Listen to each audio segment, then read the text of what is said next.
The first one is, it's about expectations. So you'll see these are two people, and in this scenario, we're going to say that these two actors are married, okay? And so they are having a conflict about expectations.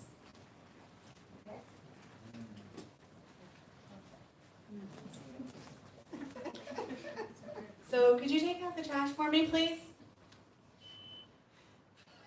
Oh, my word. Forget it. I'll just do it. I have to do everything around here, don't I? Wait a minute. I asked you, I just needed you to take out the trash. One thing. I took it out last night. It's full again. And last night, anyway, you didn't put the bag in. It was all... What a nag. It's just like I'm talking to a wall. Do you even listen to me? Can you see? She just totally... Would you give me a minute? Jeez, woman. Give me a break. I've worked all day. I'm obviously doing something. You take out the garbage. Would it kill you?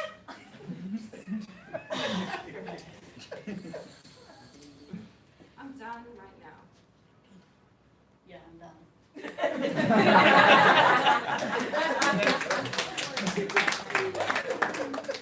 Okay, so let's talk about it.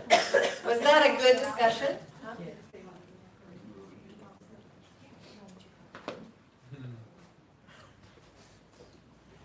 So was that a good discussion? It was not a discussion. Good answer. So what could you do to change that situation? Give me some ideas. You could say, maybe I appreciated you taking the trash out last night. Could you please do it again today? Did you hear her in the back? You could say, I appreciated that you took the trash out last night, but could you please do it again today?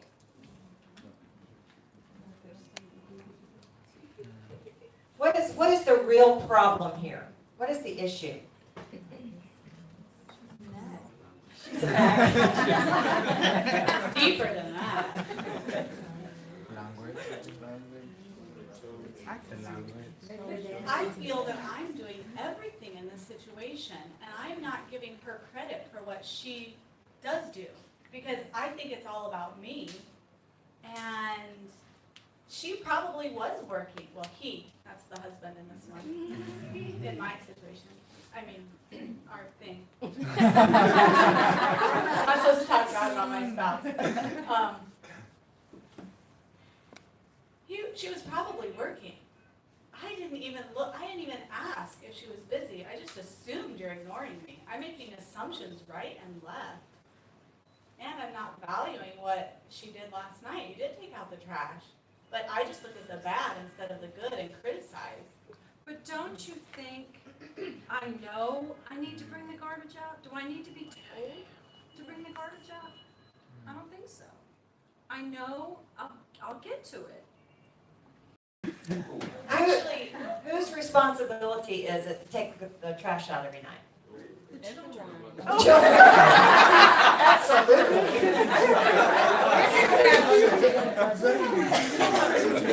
Is there a book written that says this is the husband's job and this is the wife's job? The wife does the dishes, the husband takes the trash out.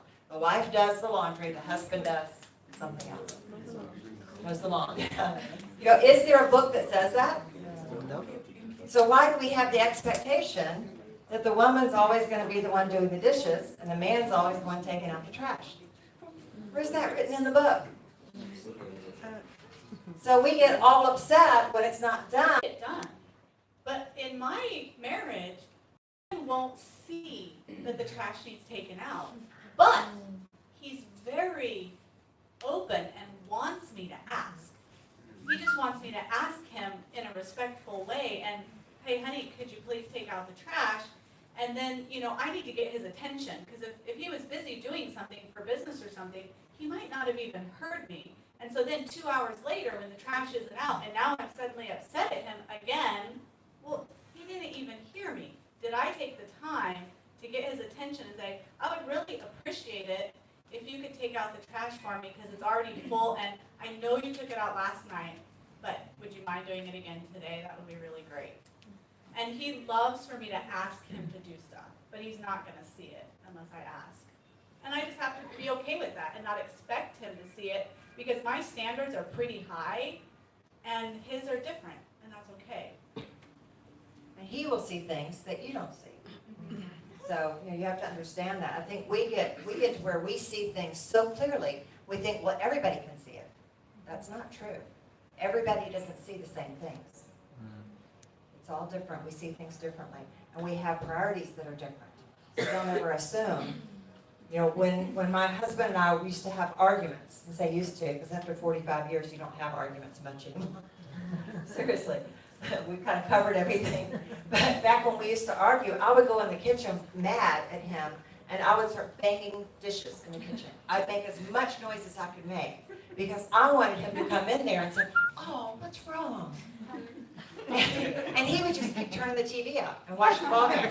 And it would get louder and louder. And he told me later, he says, "Gosh, I thought you were so clumsy last night. I couldn't understand why you were being so clumsy in the kitchen."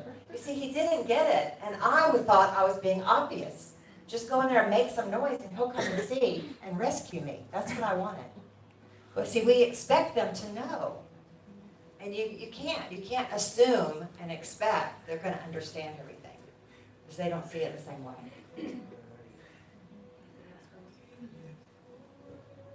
Is that helpful? Yeah?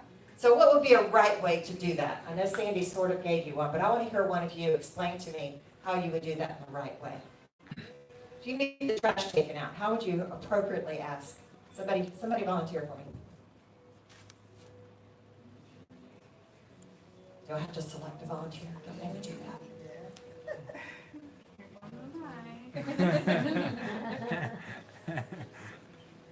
Who's avoiding my eye contact? You're gonna get it first.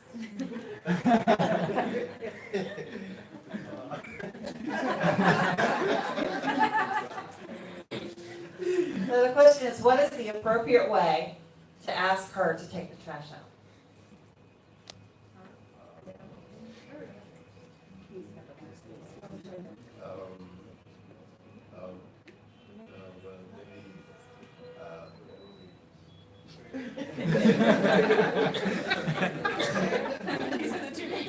Okay, maybe, yeah, can you help me take the trash out?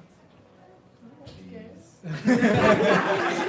Yes, the please is good. That's the magic word. My mama told me that. There's something that I teach sometimes when we're talking about our words, and it's before you open your mouth, before you say anything, especially to your spouse or your beloved, think, is it kind? Is it helpful? Is it appropriate? If you'll ask those questions before you open your mouth, number one, you'll be silent a lot more. And number two, it'll be received much easier. That was a kind way to ask for help. That's all we're talking about, right? Is that helpful? Can I ask a question, please? It's not a question. Okay. Yeah, I just want to add a question. But I think this is the man of understanding.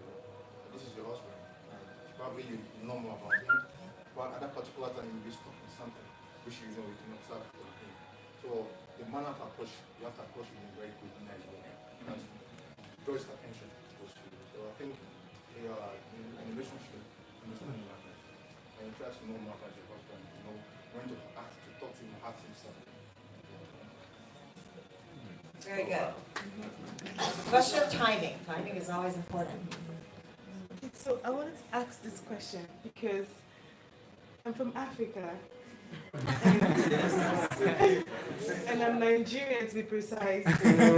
And growing up as a child, we have cultures, and my culture is very strict. It's very imposing. And I'm Igbo. And usually, when it comes to house chores, it's the ladies. And I can't tell, I'm not saying I can't tell my husband to take out trash, but my culture, you don't do that. And growing up as a child, we've grown that you don't expect your husband to do the dishes, you don't expect your husband to take out trash, you don't expect your husband to clean the house, you don't expect your husband to, he makes the money. This is growing up as a child, and it's like most Africans, okay, I'll just speak for myself. And it's that way. And when I said it's very imposing, and me growing up as a child, I've known that, okay, I don't need to expect all these things from you. I just have to do it. And okay, now we are in the 21st century, and guys and girls now, we don't do all those olden days stuff. They're for the parents. And now we communicate like brothers and sisters.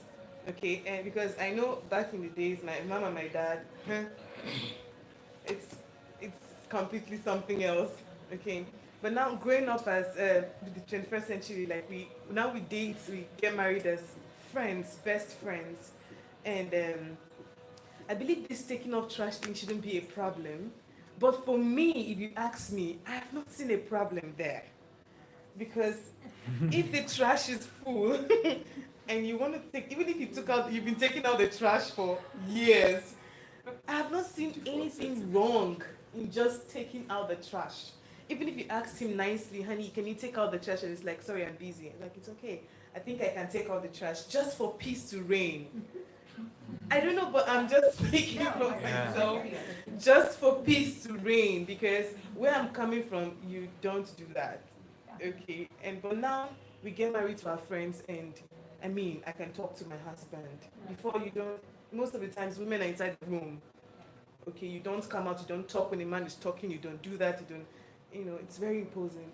So I think it's not really a problem. You didn't do the dishes are dirty. Oh, who ate? You didn't wash your plate. It's okay, I'll just wash it off. And just for peace to reign, I think there are a lot of things we can do in a home for peace to reign. So it doesn't bring up unnecessary arguments. I think there are a lot of things we should worry about. Yeah. I don't know if I said Yeah. something. I agree with you, and I understand what you're saying. And let me say this, I was raised in the South, in America, in the South. It is different in the South than in the North. And my parents had the same kind of culture, where my dad did not do any of the household chores. He didn't do dishes, he didn't take out the trash, he didn't do any of that. My father did not. He took care of outside the house. My mom took care of inside the house. So I understand what you're saying. And yes, it does seem like a little thing. And sure, I can take the garbage out to keep peace in the house, of course. And I think you should consider that. Because you don't want to pick battles. You want to choose, what's the scripture that says choose your battles carefully? There's actually a scripture that says that. We use it as a saying, but there's something in the Bible that says that. And we do. You can't fight every single battle. So you want to not pick all the little things. You want to save your battles for the big things. So yeah, I agree with you. But what we're talking about, what I was trying to demonstrate here, and since you brought it up, that helps, is the expectations that we have. Because it might not be something as silly as taking out the trash. It could be something much deeper. But the issue is here, what kind of expectations do you have, and are they realistic? And if you're truly, as Shannon taught, truly there to show mercy and love to your beloved, then everything you do is going to be motivated by that. And the only time you're going to ask for help taking out the trash is when you really need it. Because the rest of the time you want to serve them. Right? Yeah, and if I could add to that, we're talking about a biblical culture in addition to our own culture. And how many of you are dating people that aren't from your home culture? Maybe different tribes, different countries.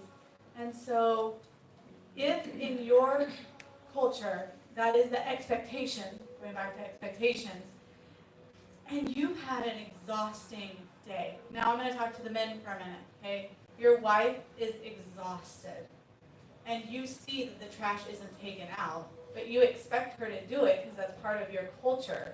But what is the proper response for you as a man is to humbly serve your wife. And so don't get on her case because the trash isn't out. See that she's tired and say, what can I do to serve her? I can help with her chores, even though it's countercultural And I hope none of my guy friends see me, because what would they say if they saw me doing the household chores? But this, you've got to go past your culture and think, what does the Bible tell me to do?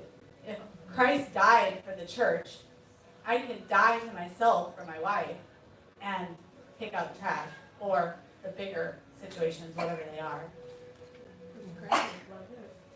Yeah, love is, yeah. Is that good? Can we move on to number 2? Yeah. Okay, all right. Okay, the second scenario, oh, go ahead. Is there a case where maybe there are no expectations? Example,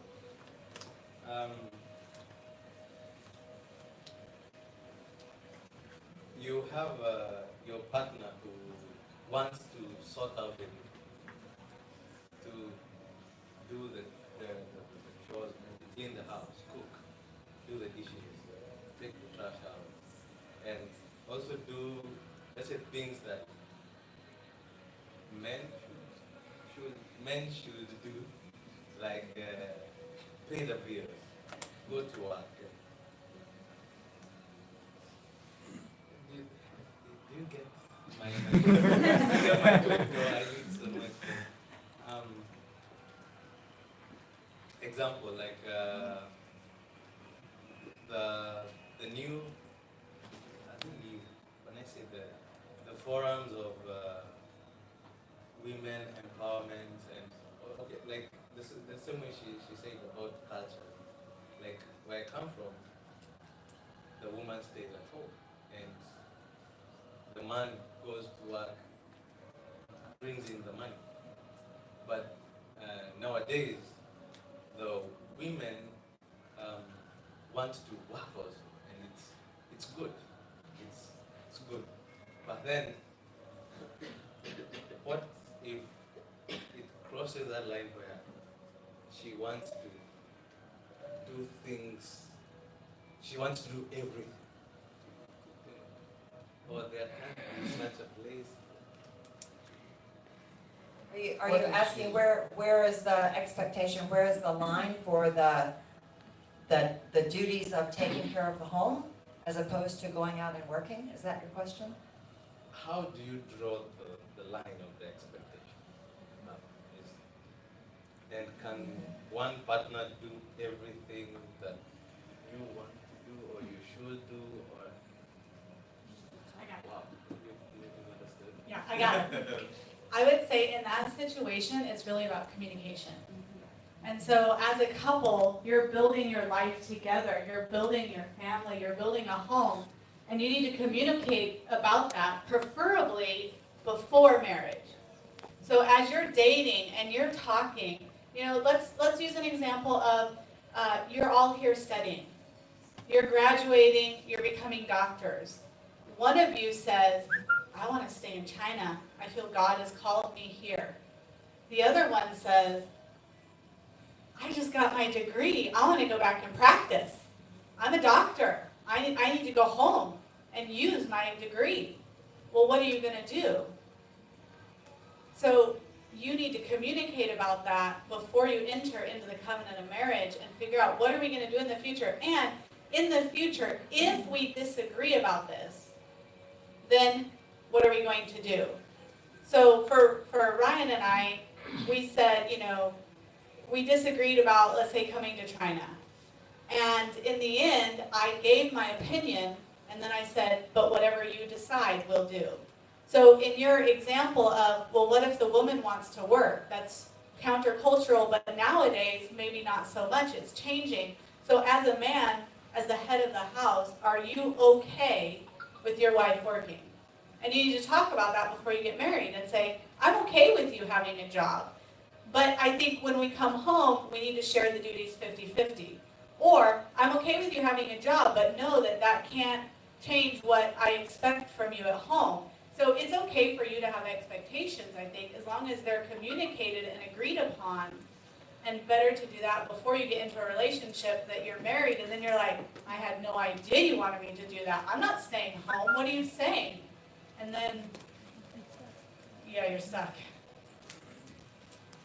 That's good. One thing I'd like to say is that a relationship between a man and a woman in marriage is not 50-50. It is not 50-50. It is 100% and 100%. So it's not something that you share and split. Duties, yes. Who's going to do the dishes? Who's taking out the trash? Yes, those are easy. But when it comes down to it, we're talking about sacrificing yourself for another person. If you sacrifice yourself, then you sacrifice your personal desires, your personal time, your personal energy. You sacrifice for that person. And so if you're doing that, it should be the kind of discussion that Sandy is talking about. Should be, I want to do whatever you want to do. What do you feel like God is saying? What's gonna make you the happiest? That should be the motivation of your heart, not how are you going to serve me. You see?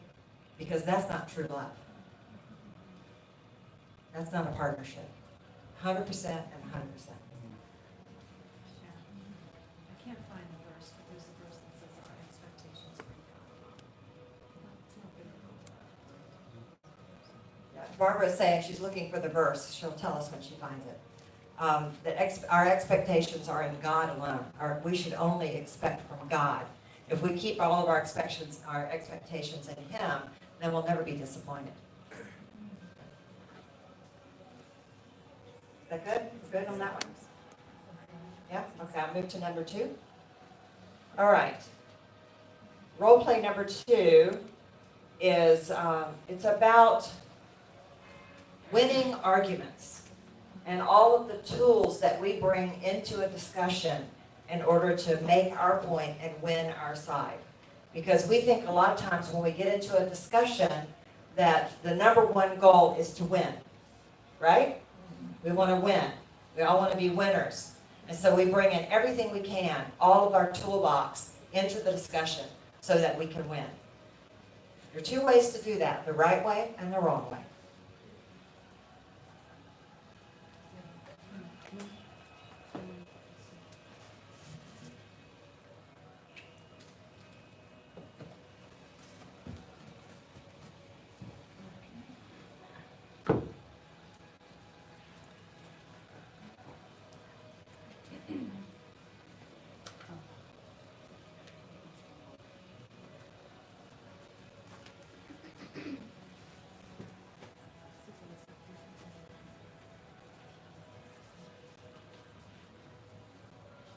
Who are you texting?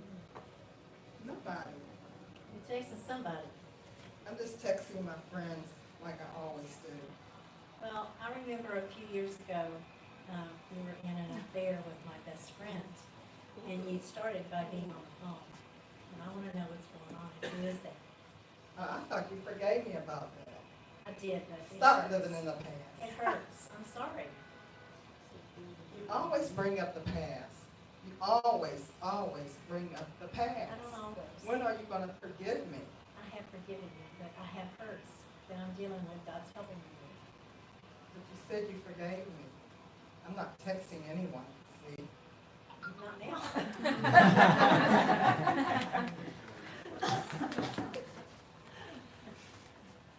Okay, let's talk about it. What's the issue here?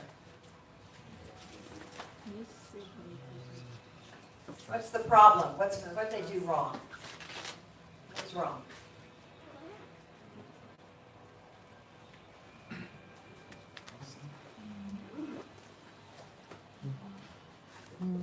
One person is dealing with trust issues from the past, and the approach as well is not conducive for someone to open up.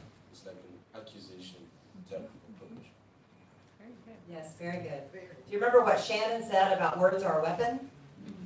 That was a demonstration of how to use words as a weapon.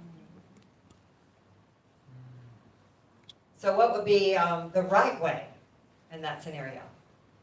Well, listen, let me go, before I go there, let me ask you, what was the objective? Suzette was the one, she started the conversation. What was she trying to accomplish from her discussion?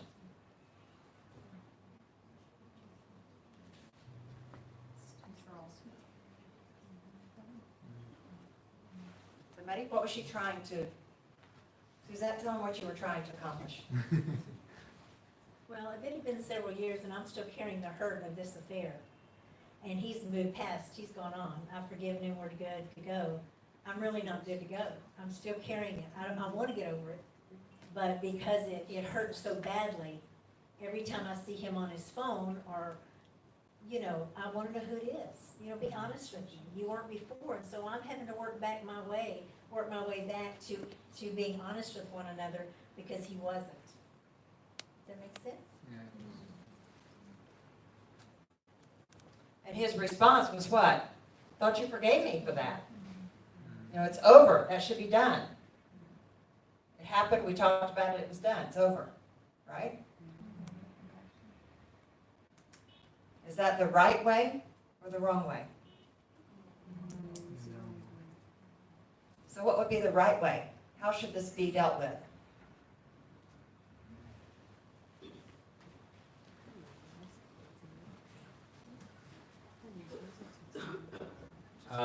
I think it's perfectly normal to have self-esteem issues. You know, feel like there's some sort of I don't know if I would use the word compliment, but rather it's like crying out, you know, for attention that I'm here, and I just need you to say that, to just remind me again that you trust me and I trust you, and you're not messing up. You know, I think that would be a better way of handling the issue than kind of, you know, you're supposed to already know that, but rather actually saying it again and repeating it again, that I do love you and I'm still here, I'm not really talking to anyone else. I think that would be much more constructive. Yes, I agree. If Denise, the husband in this scenario, had spoken lovingly and recognized the hurt that Suzette was going through, it would have made a big difference, and that's what you're saying. Absolutely, it would have made a difference. Okay, what about the accusations that Suzette brought? How could she have handled that differently?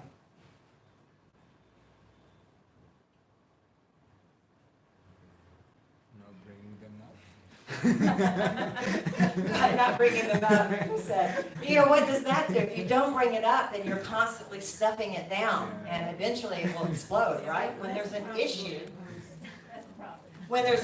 deep down inside, if it doesn't come out, then one day it's going to explode, because you have to deal with the hurts. You have to deal with the issue, and obviously it had not been dealt with, and so she needs some counseling, some help, some prayer. You know, some discussion with her spouse. I mean, this thing is not over. Even though it was a long time ago, it's not complete. I think it goes back to what I said, where my needs matter and so do yours. That it's how you approach it. She said, when she was revealing that she's still dealing with it, when you do this, it makes me feel like this. So he's just aware of her feelings and what she's going through. And that doesn't make it right.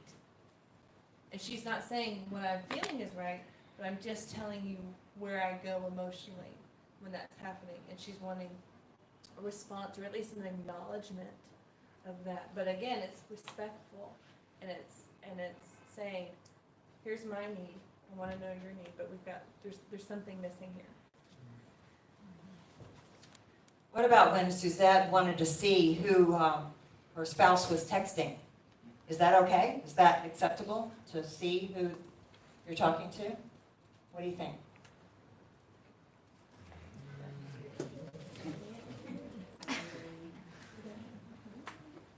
Well, if you're married, yes, but some people, like,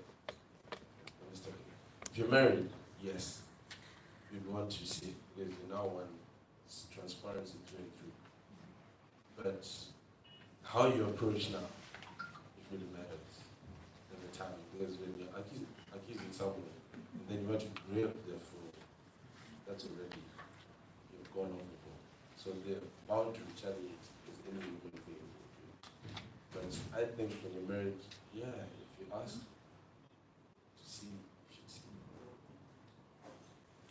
So you're saying yes and no is what I'm hearing, which I would say is correct. Because yes, when you're married, your life is not yours. It belongs to your spouse. You're no longer one person or two people, you become one. So everything that you do and everything you say and every person you're with affects the person you're married to, because you're one. But If you are constantly having to ask, who are you talking to? Who'd you just text? Who are you having lunch with? What meeting is that? If I did that to my husband, what am I saying to him? I don't trust you. Yeah. I need to know every single person you talk to today because I can't trust that you are man enough to behave yourself. That's what I'm saying. See, that's wrong. There has to be an element of trust. And who do you put your trust in? Shannon spoke about this morning too. In God alone. God is the only one who won't fail you. If you believe that God brought you that person to be your soulmate for the rest of your life, then God knows what he's doing. And as long as you pray to God and trust God, then you don't have to watch over the back of your spouse and make sure they're being pure and holy. That's not your job. That's God's job. Does that make sense? I have a question. Yeah, I know that if you're married, everything has to be transparent. That's right. But at the point also, it's not okay being on his neck every time. And I have known what everything that is going on. So I want to ask a question. My question is, when maybe your husband receives a text message, is it okay for you to check that message in his absence? Is it okay for me to check my husband's text message when he's not there? I think that that is something the two of you need to discuss. In my marriage, yes, it's okay. I will hear his phone beep, and if he's in the home, which he always is when his phone's in the house, he's in the house, right? He's always with his phone. But he might be upstairs, and I'm downstairs, and I hear his phone. Then I yell to him, your phone is beeping. And many times he'll say, who is it? If he says, who is it? That gives me the right to go and look at it. If I say, your phone is beeping, and he says, I'll get it in a minute, then I have to trust him. You know, and I know that voice is going to say, now, why didn't he want me to check it? Why didn't he say, just go and look? But you see, that's lack of trust. If you truly trust your spouse, which if you're in a godly relationship, and both of you are putting God first, you should be able to completely trust him. And it shouldn't matter who he's talking to. My husband has people that he works with that are young and cute girls. Wow. And he spends hours on the phone with them because his office is in Washington, D.C. We live in Florida. So all of his work almost is done on the phone. And he will spend an hour at a time talking to this cute little blonde girl on the phone. I have to be okay with that. And the only way I can be okay with that is to trust the God that's in my husband. Because I know human flesh is weak. So it causes me to pray for my husband a lot more when I trust God in him. Because I want him to be full of God. Right? That's my part. That's the protection I offer to him, is to pray for him with intense prayers. Because I don't want him to fall. Right? Amen. And I might add, what's the heart of the person who doesn't want their spouse to check their messages? Like, I have nothing to hide from my husband. And if I didn't want him to look, if I had a problem with him looking at my phone, that means I have a problem. So I have a question. So, what if you have trust? Is it okay to also have jealousy? Like sometimes you have feelings of jealousy. It's a natural human response to have jealousy, anger, insecurity. I mean, you can go down the list. Those are all natural human responses. The question is it right? Is it right for a believer who walks in love to have those natural responses? There's something called reaction to recovery time. And we're human. We live in the flesh. We're going to have those things come at us. But how long does it take you between the reaction and the recovery? You can have that jealousy, but immediately the Spirit of God should come in and say, that's the flesh, that's not the Spirit. And immediately you cast it down. You see, that's the difference. It's normal to feel those feelings. I mean, everybody does. but evaluate, do you take on those feelings? Do you meditate on them? Does it become real life to you? Or do you cast it down and say, no, that's the flesh, and I walk in the spirit? Yeah, I was just gonna respond to your question. I don't hide anything from my husband and he doesn't hide anything from me. So he knows my password, I know his. So it's good to be open with each other. Yeah, that's true, and it's the same for us, and I think everybody would say that. My husband knows my password, he can get on my computer, my laptop, my phone, everything. Got something back there? Okay. Oh, yeah, I guess. But that does not mean you're hiding something from your spouse. If you have a password, it's not an indication that you're hiding something from your spouse. But I think there are some passwords that you're really hiding something. There's maybe like zigzag, and then there's.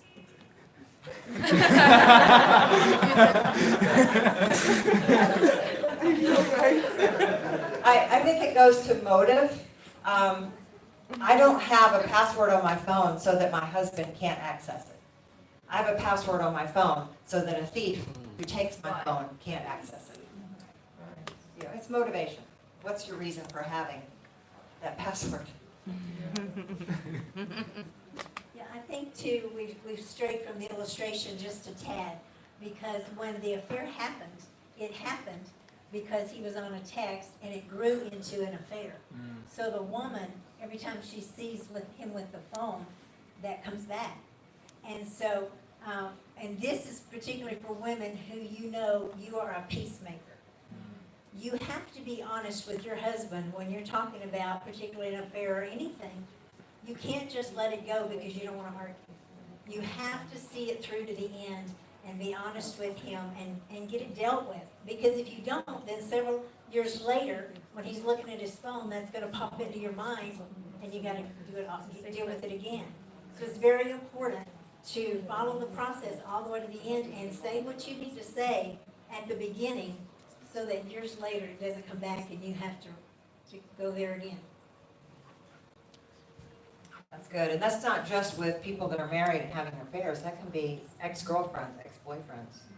If you still have issues over that and have some trust issues, then it needs to be dealt with. Okay, are we good with that? Go to the next one, number 3. Do I have my actors for number 3? That's the crying. And this role play, this is dealing with conflict, which is our topic now. And one of the scenarios is we all have a defense mechanism. If we want to diffuse an argument, we have different techniques, different ways that we deal with that argument. And a lot of them are just self-defenses. They can close off and stop the discussion. And this is one of those.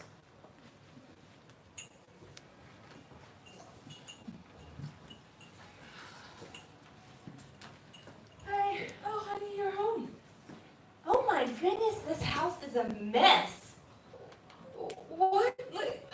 What did you do all day? I had to go to the store, and then we had to do that, and Oh my and the goodness. kids were running around. Like I do nothing. Whatever. But Are you serious right now? Are you really gonna cry?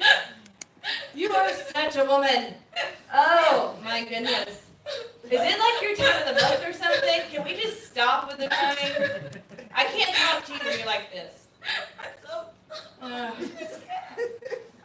just gonna go hang out with my friends. I just can't deal with you when you're like this.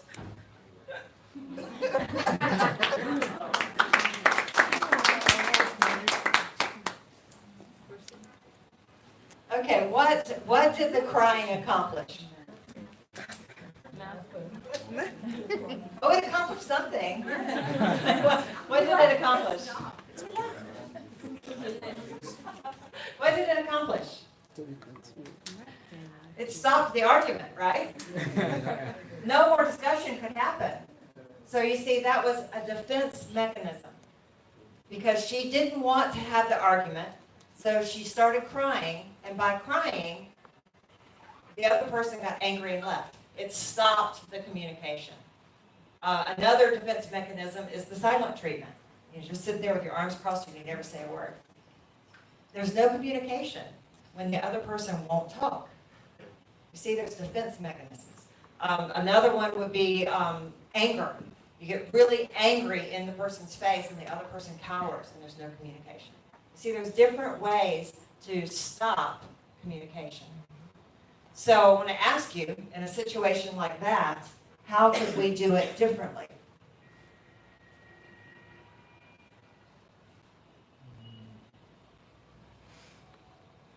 Well, Sharon, he came in critical. You know, he came in with an attitude. Yeah.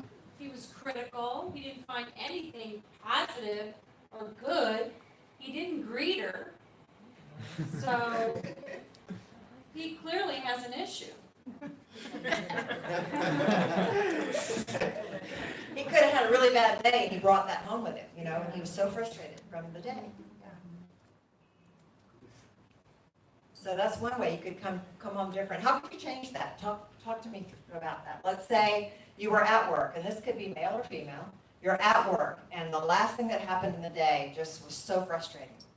So you carry that all the way home in the bus, you get home and you're still frustrated. Yeah, I think as a man, you need to have a self-control. Because you don't want to bring issues to your home. This is a woman have a lot of emotional stuff, you should understand that. So as a man, you shouldn't bring whatever you have frustrated the whole day and bring it down home. Because you really want to have peace in hell. I think that's one part of it. Self-control. I also think she should have spoken more because she was literally mumbling nothing. She was just saying, He doesn't even, he couldn't even hear what she was saying, right? So I think if she was more communicative, or like she should have spoken like, yeah, because she asked the question like, what are you doing all day? She heard, and then I could say, I had to do this, I had to do that, but I'm fixing it right now, you know, and maybe even try getting into helping me clean. Then we could talk about your day, you know, like, I'm cleaning the table, you can see me cleaning the table, I'm like, sure, come help me something, and then, you know, just pop the conversation, or maybe she should notice also his mood, and maybe talk about it, like, what's up with you or something, and then he comes over, and then maybe they can both clean together and try to get through the conversation. I want to address what Fred said first. I think that's an excellent point, is that we all have things that happen at work or school or wherever you end up going. And it's so easy to bring that home, just stew over it and bring it home and explode at home. But the better way, as he said, is don't do that. Basically, he said, be self-controlled. If you need to take an extra bus or drive around the block or take a walk before you go into the house, it'd be better to be 10, 15 minutes late getting home and deal with that than it would be to come home and be so frustrated that you blow up at home, right? So that is self-control, and it's good. And then the other thing is I agree with you that she should have been more communicative. But when you're an emotional person and that's it, you cry easily, it's very difficult to be able to do that. I want to talk about that in a minute. I'll let you go first. Well, I was just going to piggyback on what she said. So my husband's in the medical field. He is a nurse. And so we set up knowing that, okay, if you've had a bad day, if you've seen a child pass away or something really rough emotionally has happened to you, that it's okay, like she was saying, to drive around, to try to just kind of have some peace and quiet before you come home and there's a wife or children that are pulling on you, that's okay to kind of get your bearings, spend some time with the Lord. So that was excellent, because we've actually had to do that in life where I just need to take some time. I just need to take some time for me. Or if he comes home and he said it was a sad day, it was a hard day. Because I did hear some of you were in the medical field, that he was able to go to our room and just spend some time with the Lord before we all, we want to see you. It would be nice that little text, say I'm going to be a few minutes late, would be a nice thing, a nice gesture if you're going to do that. But I want to deal with the crying thing because this is something that I battled with, so I've got personal testimony on this. When I was a little girl, I had a very special relationship with my dad. I knew he had loved me unconditionally. I was the only girl, I was his baby, and I knew that. But anytime he would get angry with me, it broke my heart because he was my daddy. And if he got mad and I disappointed him, it just broke my heart. I would start to cry. So I learned at an early age that crying would stop the argument because it would melt my dad's heart. He said, oh, I'm so sorry for yelling, and I'd crawl on his arms and everything was good. So I learned that technique when I was a little girl. So I took that technique into my marriage. So I expected Daniel, my husband, to react the same way my dad did. And then when we got into an argument, I'd start to cry, and he would, pull me in his arms and say, oh, I'm sorry. Well, it didn't react that way. It did not happen. It just made him more angry, and he got more frustrated because he couldn't communicate with me because I was crying. The problem was that I had become such a good crier over so many years that it became a habit I couldn't break. And it was no longer something that I could control. I just immediately would start crying anytime there was conflict in the room. It was just something, a habit that I had to break. And so what I did to break it was I would, when we were not in conflict, I sat down and talked it out with my husband, explained it, so that he could help me. And I said, what I need you to do is when we get into a conflict and I start crying, I need you to wait. Just stay right in front of me, stay in my face, but wait, and let me try and control myself. And when I get my tears under control, then we'll continue the talking. And so we started that, and I have to tell you, the first time we did it, it took probably 2 hours to get through the discussion. Because every 5 to 10 minutes, I started crying again, and I would go, and I would finish my cry. Seriously, sometimes it's hard. And he would stand there, he tried to be patient. He would stand there and wait for me, and then we'd continue the discussion. And so with him helping me, I learned to overcome that. And now I almost never do it. Almost never. But you see, there's sometimes you can't. It's easy to say, well, just stop crying and communicate. That's easy to say. Or maybe it's something where when somebody comes at you with anger, you lose all your words and you cannot come up with anything to say. That happens. And so these are things that to us who are not dealing with that, it seems so simple. Well, just talk. But sometimes it's a deeper root, and you need to look at that as well. So I think there needs to be grace and mercy for that person, and talk it out when you're not having conflict, so that you can find out what's the real root here, what's actually going on, and why can't we get past this. So I hope that helps. You have anything, Sandy? Anything else on that one? Yes. What of the case of silent treatment? The keys for silent No, I mean treatment? like How the do you case overcome it? material. Yes. What about in the case? In the case of? I Yes. think she's talking about people who have fights in arguments. You don't talk at all. Yeah. Right, and this is something that people do, and a lot of it is because some of it's intentional, and you need to recognize that it's intentional, and they just do it because they know you can't argue if they just stop talking.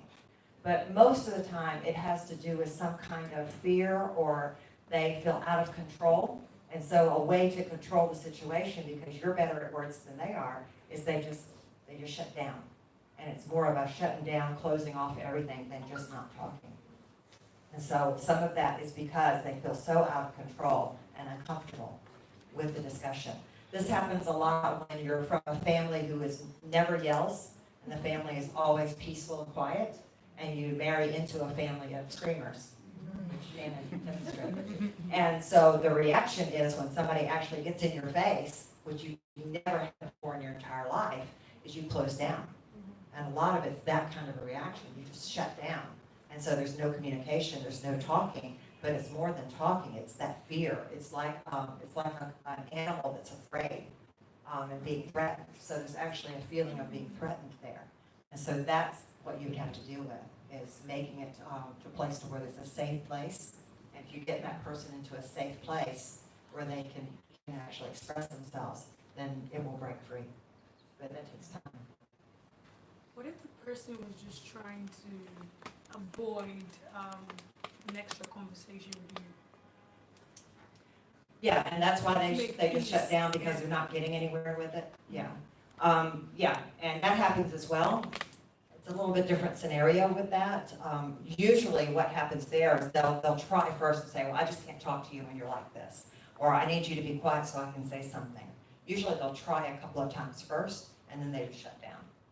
And sometimes when you get to a place where you just lock heads and you can't come up with a solution, sometimes you have to, as we shared before, you have to separate yourself and just go away and let the anger settle down and come back and discuss it again later. And sometimes that's what you have to do. Does that help? That's actually exactly what Ryan and I do, because I shut down. I just go completely, like, immobile, numb. I can't talk. I can't think. I can't even listen to the words that he's saying because I'm so numb. I literally shut down. But, so what we do is kind of like what she said is, like, he now knows the signs. He can tell when I'm shut down. And the more he talks, the more I go deep, like, somewhere else, I don't know. So he just waits, and, like, we drop the subject for a couple hours. And then in a couple hours, because sometimes I don't even know why I've shut down. I don't even know what the problem is. Why in the world did I just react like that? Like, I honestly have no idea. But it gives me time to process through it.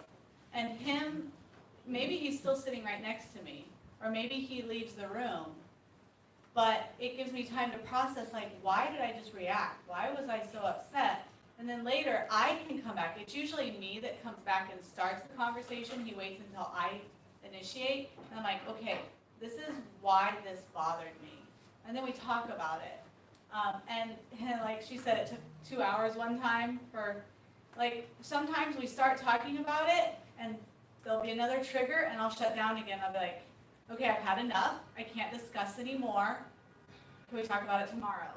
And then tomorrow we'll continue the conversation. And it might take us a few days before we actually finally get to the end of the conversation. But eventually we get to the end of it. I grew up in a household where you got the silent treatment.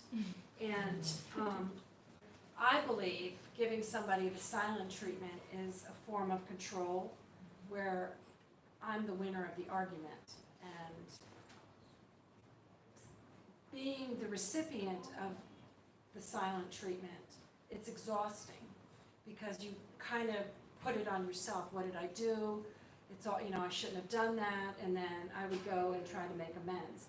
But I believe a person that gives you the silent treatment is trying to control the situation and manipulate the argument. So, because I've been the recipient of that successfully. Yeah. Yeah, and add to that, like, in our situation, where it's like whether it's shut down or silent treatment, like, we just sometimes change the conversation. So if we're not talking about that thing that caused the argument, we can talk about something else.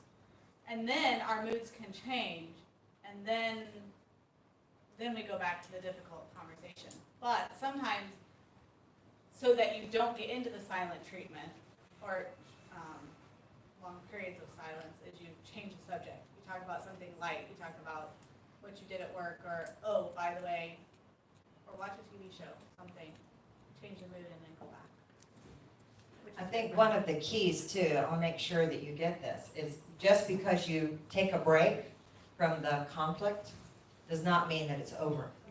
It's not resolved. So it must be brought up again. If you don't allow time to bring it up in a proper way, it will explode on you. So conflict has to be dealt with sooner or later. Any other questions on that? There is a question, but not on that. Yes. There is a few people watching from online. So there's someone that sent a question. Sure. Do you need this? Okay. So they don't want you to know their name, but this is the question. The question is, I was about to ask, you can know when a male is attracted to, I think male is a man. A man is attracted to you, and he does things that a normal guy would do to show that he likes you, but when you finally have a conversation about where things are going, he says he's not ready for a relationship yet. So how do you deal with not pushing things? And I find it difficult to express myself, and how do you deal with that? And the person still continues to do those things that are kind of, green lights that we can be together. It's from person X. Yeah, that's a very difficult situation because it plays with your emotions. Because he's showing himself as Mr. Right, I'm assuming male, female, yeah. He's showing himself as Mr. Right, he's doing all the right things, he's cherishing you, everything you've ever wanted in a man, so your emotions get engaged. And then there's like disappointment, because he won't basically follow through with what looks like there's a coming commitment. So there's an expectation from her that is unrealistic, because she is assuming that the relationship is going somewhere. And obviously, he's not ready for the relationship to go somewhere. So I think guarding your emotions is the number one thing, to be careful in any relationship, especially in the beginning stages, to guard your relationship. Be careful. Because as believers, we want to be, first to be obedient to God and to have God's best for us, and then have the emotions that follow. So it's not based in emotions. It's not how the person looks. It's not the way they act. It's not the way they treat you. It's what's God saying. And if you keep that first, and you believe like God has given you a green light to go ahead and pursue this person, then step by step, slowly, you can develop it and see if he feels the same way or she feels the same way. It's got to be based on that as believers. It has to be the will of God first, right? Always the will of God first. Hearing that, I would say that that guy is a player, and she needs to just close the door. I'm going to speak directly to you, sister. He's a player. So he's not the one for you. Because if he's causing you to doubt yourself, doubt the situation, he's not of God. Because the man that God has for you is going to build you up, make you feel special, and just wanted and loved. So run from him. I love how Barbara says what she thinks. She says it so clearly. She says, Barbara. You got a thumbs up. Oh, yay! That's good. Okay, any other questions on this subject? Okay, we move on then? Keep going? it's okay. It's okay? Yeah. It's Let's jump to the last one. I think that's more critical, the one about finances. Can we do that?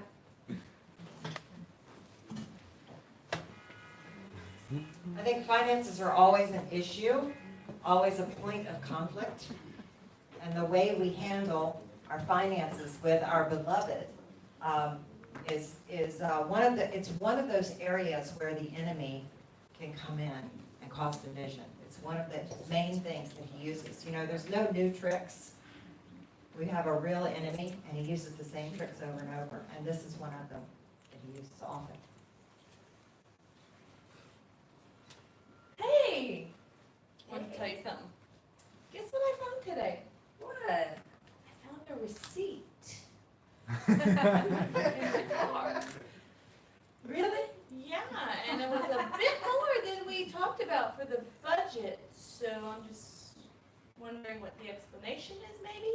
Well, it was things that we needed, and I saw a little something that I like too, because I'm always getting everything for the family, so. You say that word need, but I really think what you're talking about is something you wanted. I mean, needs are like needs. You need them to survive. But I'm looking at the needed it. receipt. It ain't a need. I needed it. We needed it. You needed it. But if we agree to a budget, then we need to stick to that. Otherwise, it puts us in a bad place financially. So when you decide you need something that it's really what you want, it affects us all. But you set that budget. You didn't ask me. I feel like I remember we agreed on it, and it's kind of, if You agreed for us. But if I'm bringing home the money, that's one of those things, we need to honor each other in that. So you need to rein in your spending habits a little bit, I think. But you didn't trust that I bought what we needed?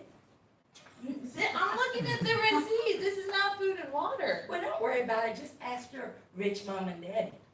Oh, you went there. I'm tired of you looking at them like sugar mama, sugar daddy. I don't want to go ask them. That's humiliating. And that's not what we're supposed to do anyway. I'm the one to take care of the family. I'm not going to go begging for money. That is wrong for you to put me in that place. Well, you don't have to beg. Just ask them nicely. I'm not doing it. I'm trying to.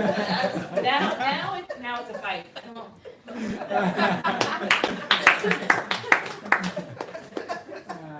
Okay, let's talk about it. This is real life, right? Yeah. Yeah? All right, what's the issue? What's the conflict? No discipline of finances.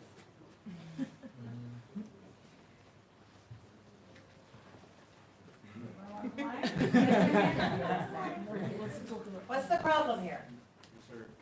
Maybe I go with saying lack of discipline and management. Lack of discipline and money. Yeah? Somebody else? What's the problem?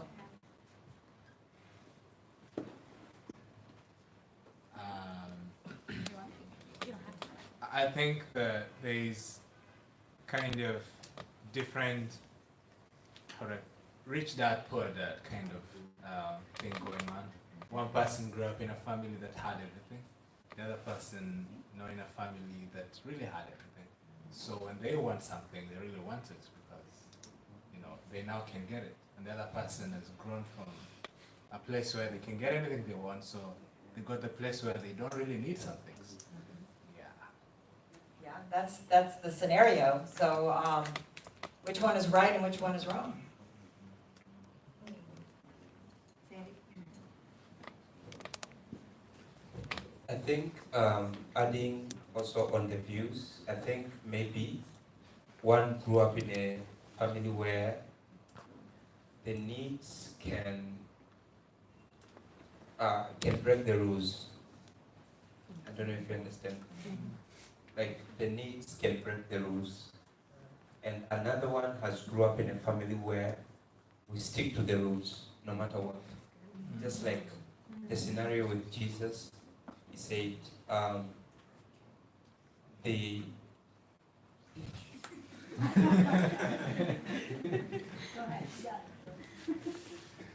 Okay, I'm just trying to paraphrase the scripture, but the meaning is Sabbath is meant for a man and not man for the Sabbath. You get, like the one who grew up with the view of, let's say, like if it's a need, we can break the rules because like the rules are there for you and not you for the rules. And another one has grew up in a family where if this is the rule, no matter what, you have to stick to it. So. I think also with this scenario, it may not have been much of a big deal for the wife to go buy something extra, but what she could have done instead is come back and just mention it. Oh, well, when I got to the shop, I found something I do like, and I shot our budget a little bit, and I'm very sorry, but it's something I want to get. But then there was a case where the husband discovered it, and she hadn't mentioned it to him. And then after that, she starts defending herself. So that whole part of just her being transparent, and you say, you know what, so today, and then maybe just get back home, and then you just slip the receipt. And then, it's a bit over what we'd spoken about earlier, but then I found something I thought we need as a family. And then even through that discussion, maybe he'll point out that, no, it's not really a need. And then she's like, well, I thought it was a need, but next time you have made me realize that it's not much of a need, so next time I won't add it to the budget. So that's what I mean. Yeah, very good.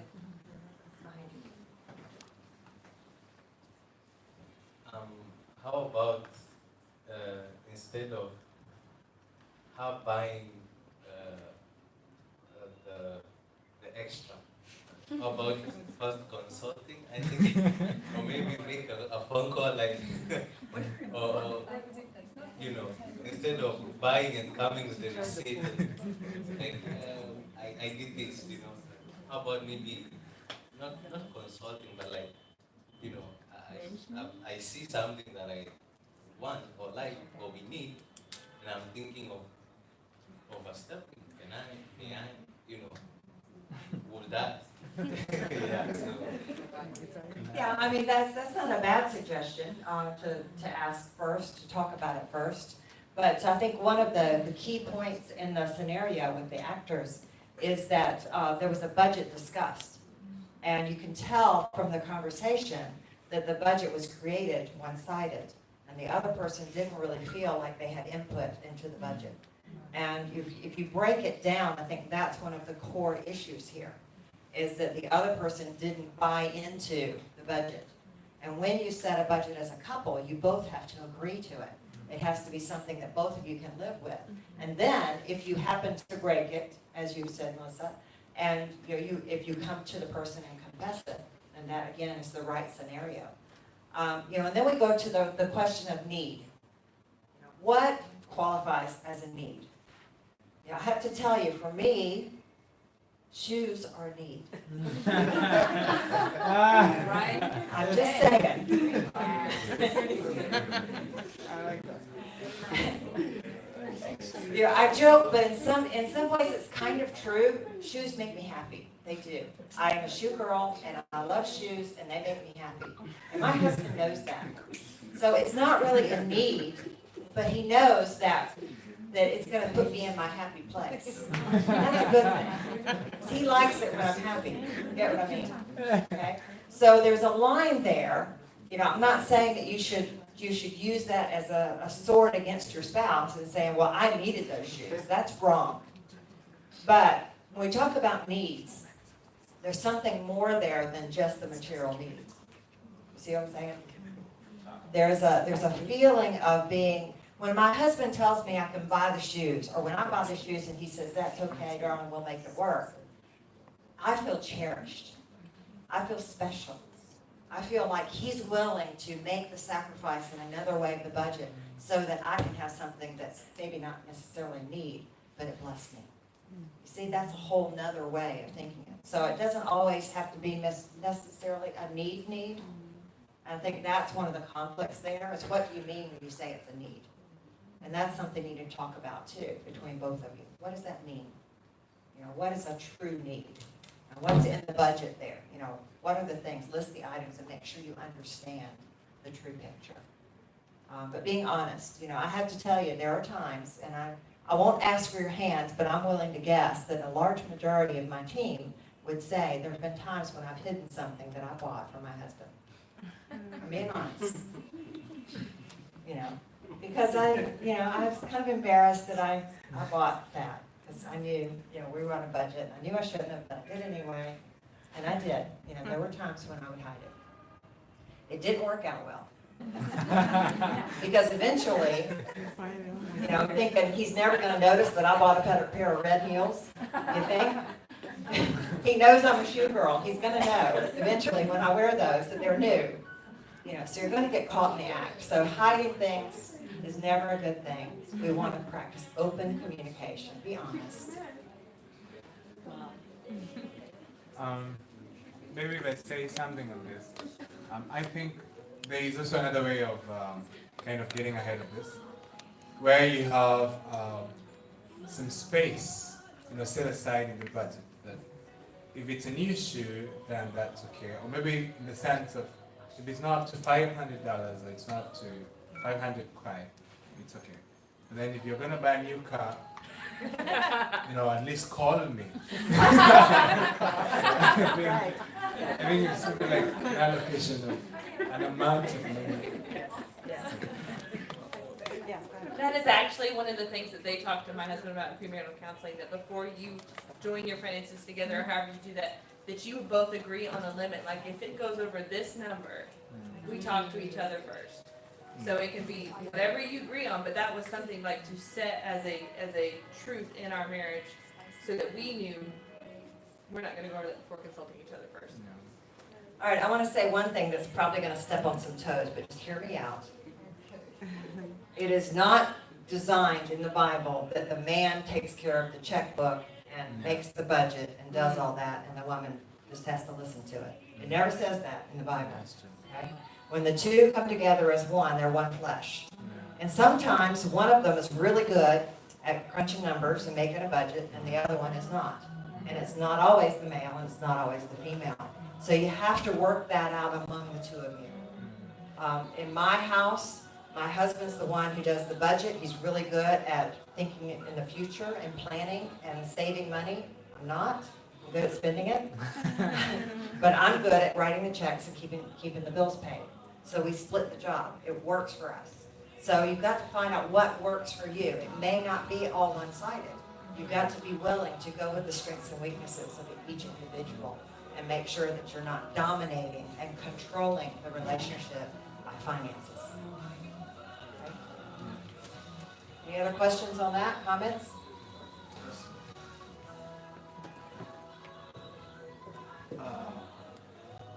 My question is, in a relationship, there are people that are used to maintaining the budgets, the finances and all that. But at times, as a person, we want to, like say, spend. Like we just want to spoil. Okay? And the person is so adamant that this is way past the budget. This is way past what you're supposed to spend the money or what you're supposed to, maybe you want to book a vacation. But the money is like, it's outrageous. Why do you want to spend it? How do you present this to the person to just, I don't know, just live in that moment and just let the person understand that the money is available without making the person feel what? You understand my question?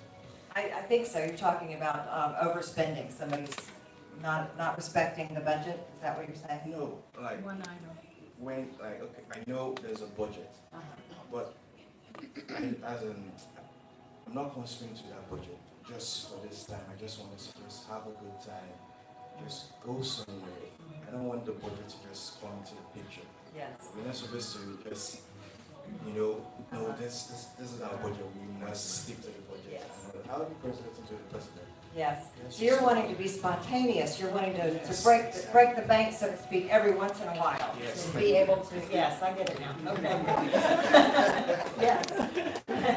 And generally, a person who likes spontaneity, who likes to do things like that, is married to someone or attracted to someone who totally is not. That's very true. Because you're opposites. I mean, that's what you need. God gives you your opposite so that you'll be a complete person. So what you've got to do is you've got somebody who cannot relate to that. So you've got to break it down in a way where they can understand it.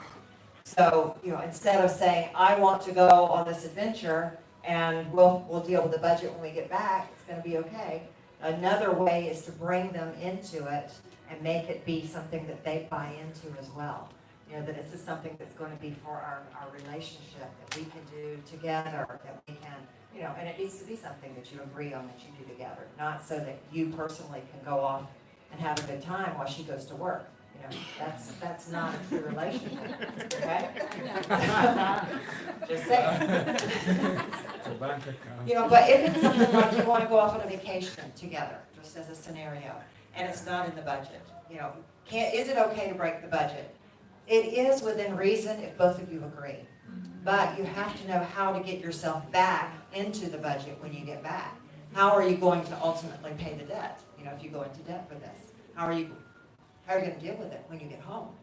Because that's reality of life. You can't just go off and do that and spend all this money and then worry about that next year, when the debt collectors are at your door. That's not responsible. So you have to come together and agree to do something extravagant. But I think the key there is for you to understand why you want to do that and be able to convey that to your beloved. What's the real motivation there? That will help her. Actually, I have a friend, remember I said you go and find people that have more wisdom than you? We have a friend that we go to that is very wise with financial, and they actually budget a fund. So they take a little bit of money and put it into this one account, and that is for when they want to do something fun, that they can draw that. So they're planning ahead, but it's to reward themselves, because that's okay, so that they can go ahead and do that. So this is someone that's very wise and very smart, says, put aside money, be diligent to yourself, be diligent with your money, but also learn how to reward yourself. Okay, so then it's not you're spending money that's supposed to be paying bills, or you're spending money that you don't have. It's something that you've set aside to have fun. Does that make sense? Other questions, comments about finances?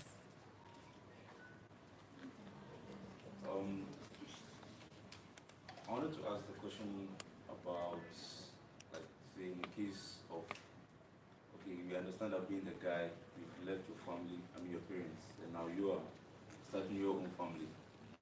So going back to them for money is kind of some way. Now, for the lady, would it be right for her to go for money from her parents, like, for the family? I think that anytime you bring people into the relationship, family members into the relationship, it's a recipe for disaster. When you leave father and mother, the Bible says you come together, and that becomes the responsibility of the two of you. There are occasions when you've had an accident in your car, or your roof is leaking, or there's a child who's sick and you can't pay the doctor. Those are circumstances where, yes, you can go get help, of course. That's life and death. But if it's a situation where she bought too many pairs of shoes and it's not in the budget, she needs to go ask her mom to pay for it. That's taking your relationship, your marriage, your family, your core outside of your house and into theirs. And that gives them the right, for lack of a better word, to interfere in your life. So you have opened that door. It's kind of like, with money, there's all strings attached. And when it's the girl that you want your wife or your girlfriend to ask for money, that shows her parents that you can't take care of her. And it's not a good thing for the guy to be in that kind of life for money. I would rather be poor than to go home and ask for money and then for my parents to think that he's not capable of taking care of me. I have 13 grandchildren, and it's not my fault. And when my children have circumstances, like a doctor bill, or like braces on one of the kids' teeth that are not in the budget, they know they can come to us and ask us for help. And we're more than happy to help them in situations like that. But if they are constantly mismanaging money on a monthly basis and coming to us periodically every month, every other month, every 3 months, then we say no. Because we are not there to build up their foundation. They've got to learn to stand on their own 2 feet. And so, yeah, there are strings attached, and I think there comes a place where you've got to take care of your own family and not expect others to help you out, except if there's an emergency. All right, in addition to that, in a scenario where the guy is like now coming up, he's trying to put things together and all, and say the dad sees that, okay, this is my daughter, she doesn't have this, I need to give her something. Will it be right for him to consult the husband first, or just go ahead and go straight to the daughter? That's a tough one. Because, it depends on what it is, and it depends on the motivation behind it, and it depends on your circumstance. It's hard to just say across the board yes or no. If the dad just wants to bless the daughter with a new pair of red shoes, that's not a big deal. But, if his motivation is because he thinks you can't provide well enough for her, and that he's got to subsidize that, that's wrong. So, it's hard to say that just across the board because it depends on the situation. So I'm not sure how to answer directly to and what your question is, but I think it depends. You know, there's nothing wrong with a father just wanting to bless his daughter, but, you know, are there strings attached? What is his motive? What's the deeper thing there? But as a man, if that bothers you, that her father is giving her money, you need to talk to your wife about it and let her know how you feel. So that next time daddy does that, she can say, no, thank you, daddy. Yeah, that's good advice, letting her go to her father, not you going to her father. That's the right way to do it, because there could be an offense there if you do it. Okay, according to his scenario, what he was talking about, I don't know if this would help, but there was one day I was listening to a sermon. The pastor was talking about kingdom husband and kingdom wife, right? So he said he had a daughter, so his daughter got married to someone. So now, when the daughter was still in his house, he was still the head to his daughter. But now, when the daughter was married now, he came, he said, Daddy, me and my husband, we are facing this problem, so I need money from you. So but him, he said, I'm no longer your head, but now your husband is your head. Go and tell your husband to come and talk to me so that I'll give money. So I believe when it comes to such a scenario, you as the head should go to your wife's parents and ask for the money, not your wife to go back to the parents and ask for the money. So Yes, that's what I absolutely. just wanted to contribute. Yes, very, very wise, that's true, yes. Are we finished? I'm watching our time. You check, please, thank you. We have more sessions to go, I just want to make sure we have time for everything. You have a question?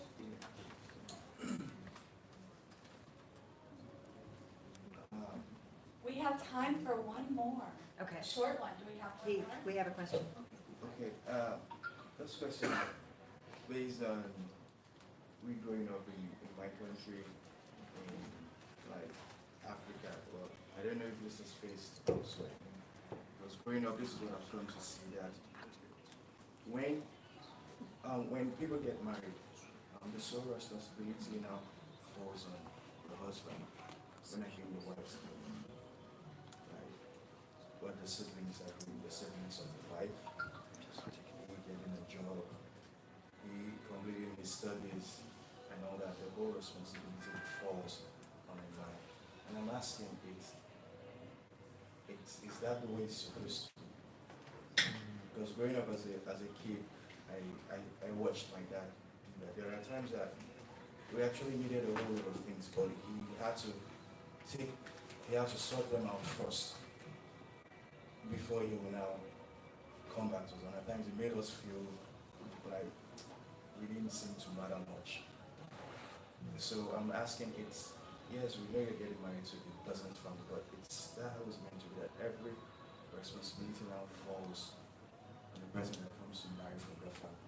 So I'm asking, is it right? Like, is that how it's supposed to be? Can I say no to some things? Just asking.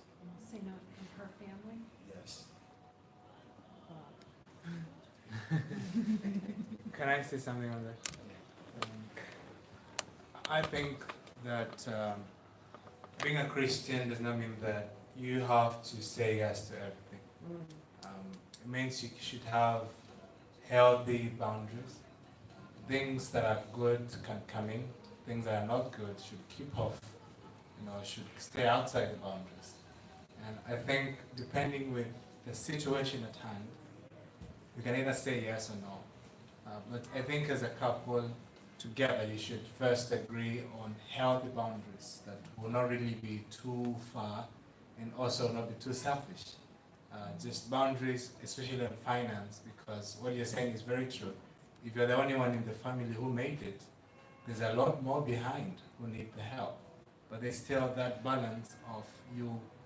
Bible says that if a man cannot take care of his own house, he should not be a leader anywhere. So it starts from zero, the unit, the family itself. So if we can still take care of the family and cover for the other bills, then we can help as much as we can. But if you cannot really cover for your son's school fees, then you have no business covering for someone who has a son's school fees. You can help, you can give a portion of it, but you don't have to pay everything until your own son's school fees is paid. So I think that can be.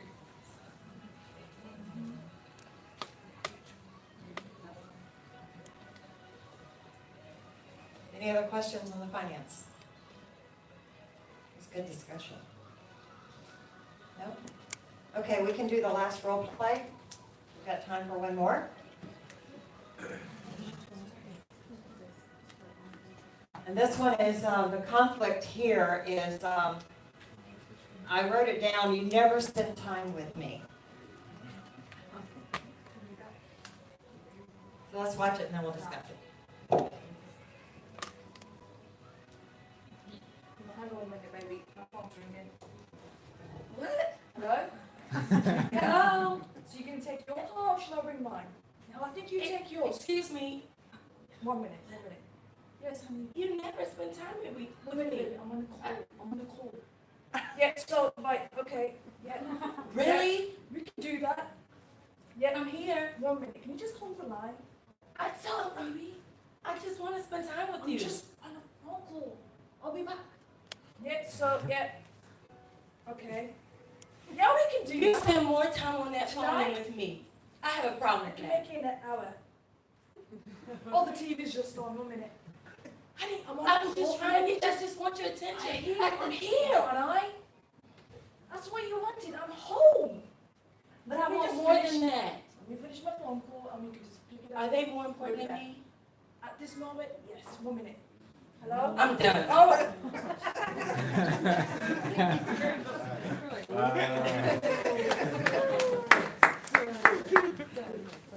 Okay, what's the problem here? What's the real problem? They're not friends.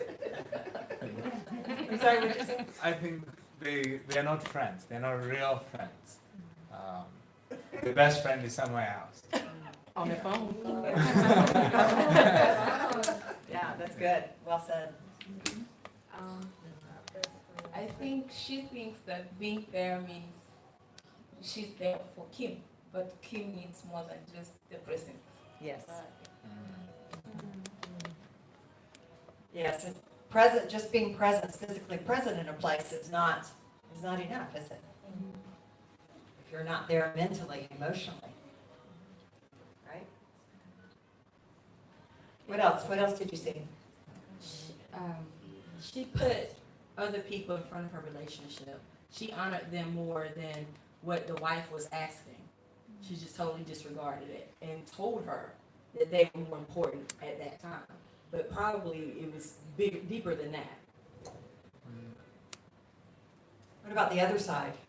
Let's talk about, let's defend Ruth for a minute. She's on her own call. What do you see there?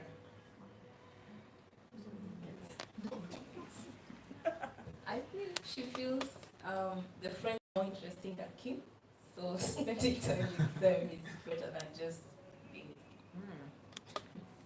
Ooh, ouch. Somebody else have something to say? I have lots to say, but I'm giving you an opportunity first.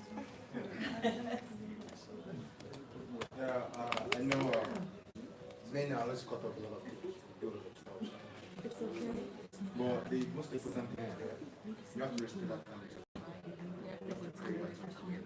When it's time for you to be with your woman, you be with her. You don't pick any call. You tell me I'll give you a call. That's your woman. So this thing you have to do. So you have to respect this time for her. Be with her because they need more than attention. And maybe sometimes you are the kind of person you're always busy. When you create this time for her, let's do for her. Yeah, but what if this is a phone call you've been waiting for all week? It's somebody from overseas and they're about to make you a ton of money. Yes. I was just going to say that.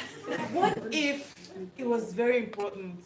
That's And Then communicate. no, but let's be realistic here. I was just holding you, and I had the phone call. Honey, let me pick this call. You should understand. It's just for that short period. After the phone call, we'll come back to whatever we had. I know, okay, I know maybe, I know the time spent with your wife, you don't have to tamper with that, but sometimes something come in between that, and if it's very important, I think you should understand. I think as a wife, you should be at least understanding. Okay, but Let him respond real okay, quick. but I think if for her to react that way, that's like happening a couple of times. Okay. Just maybe he has been doing that often. But if at that particular time you know that, oh, surely maybe he needs to pick up that call because he hasn't been doing doing that actually. So she would understand. Yeah, I was just gonna say, I don't know whether you had noticed me saying that let's do something in an hour on the phone. I'm supposed to be having quality time, right? Yeah. With my wife. But then at the same time, I'm trying to make plans with this other person on the phone. So quality time, I understand what you're saying. If you're gonna spend time with your woman or your husband, then keep it to that. I'm learning, and with my husband as well, we just put our phones away when it comes to quality time and just have that. Date nights are good. We just leave our phones at home.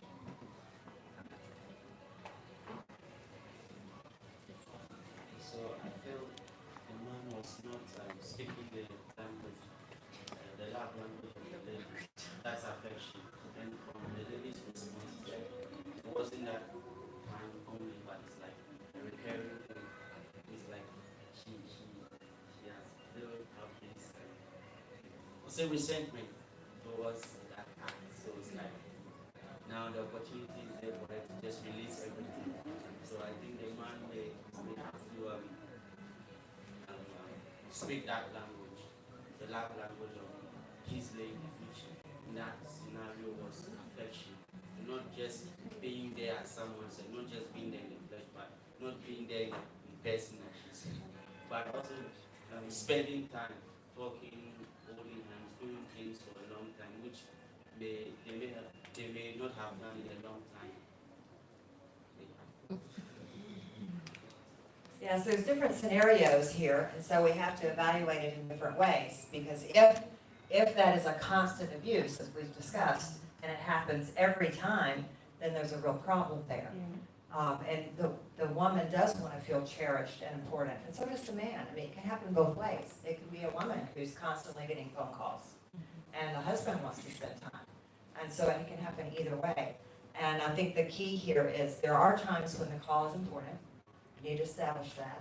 But there are times when the call is not important, and you need to establish that. You know, we get so used to having our phones with us 24/7. And every time it beeps, we are almost a slave to the phone, right? Every time it beeps, no matter what we're doing, we look at it. Now, honestly, do you really need to look at it every time it beeps? You know, and I'm speaking to myself too, because, you know, we live so much that way. It becomes such a habit that it's a part of us. And so we always look at the phone. You know, we can be on Sunday morning and we're looking at our phone because it beeped.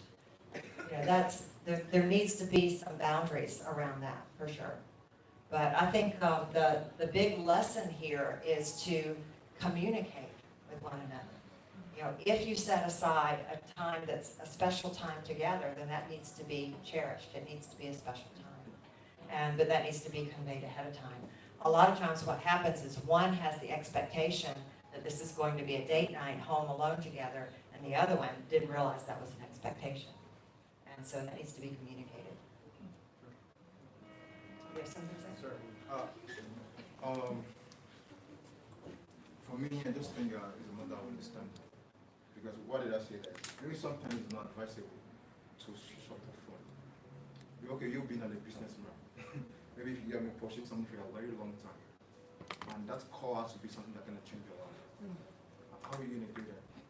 So sometimes I just think, when you're a husband or you're a partner, you guys are supposed to understand yourself more, like, to a particular extent. When your husband pick up a call, you may be like, oh, probably something's kind of important to him. You need to attend to the call. That's a matter of understanding. When you're saying, we should put our phone aside and we'll switch off for a while. I understand that maybe you don't want to disturb or something, but what about if something you cannot came up that if you don't pick that call at a particular time, you missed it.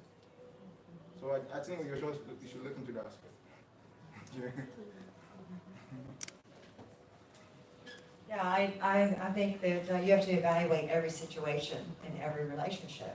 But the key here is to communicate, to make sure that you're giving your beloved the attention that they need, that you're meeting their needs, and that you're putting them first. And I think, again, we just get so, I think sometimes we feel more important when we have lots of phone calls. We feel important when we have to take a call. And this can be male and female, either one. And I think we need to evaluate some of that. How important really is it for us to answer that call? Is it really urgent, or does it just make us feel important, feel needed to answer that call? So, lunch is ready? Okay, lunch is ready, so you want me to? Okay, so let's give thanks for the lunch, and then we'll eat. Lord God, we thank you so much for this morning and all that we've talked about. We thank you, Lord, that you have brought up issues that needed to be discussed. So I pray, Lord, that each one of us would take to heart the words that have been spoken and the things that we've learned, and help us, Father, to put it into action. But most of all, Lord, we just thank you that you are our guide, that you are our helper in every need. So we acknowledge that, Lord, and we serve you first. We thank you for this food, Lord God, and all that have prepared it. We ask that you would bless it and nourish it to our bodies, and we give you thanks. In Jesus' name. Amen.